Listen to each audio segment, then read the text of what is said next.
Je voudrais aider la France elle-même à regagner sa dignité. Quoi?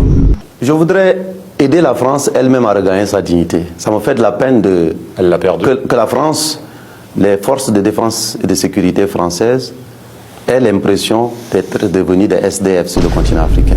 On pourrait éviter à la France cette image. Où on conseille à un chef des armées français déménager d'ici, aller dans ce pays, c'est sécure, et puis 2 mois plus tard, eh ben, ce n'est pas sécure dans ce pays. Au minimum, ça veut dire qu'il a été induit en erreur. Au pire, l'approche n'est pas la bonne.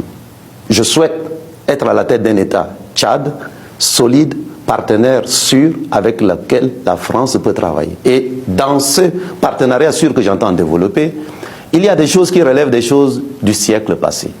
Et je crois que même l'approche française aujourd'hui est appelée à évoluer là-dessus. Est-ce que maintenir de manière durable, ad vitam aeternam, des troupes étrangères sur un sol est quelque chose de défendable? On peut être au même niveau d'efficacité, mais peut-être faire différemment.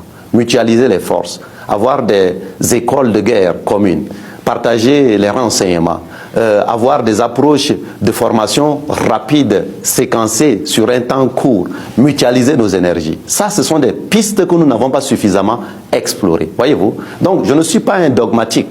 Je vais être très pragmatique sur la question et en regardant vraiment, page par page, l'ensemble de ces accords, nous sommes capables de dire quelle est la part de modernité qui manque à cela pour nous permettre d'avancer. Ça, ce sera mon approche et ça va être au cas par cas avec la France, mais pas que, avec les autres partenaires aussi, de manière à ce que nous soyons capables de dépoussiérer les partenariats du XXIe siècle des éléments qui ne les ont pas amenés à rentrer totalement dans le XXIe siècle.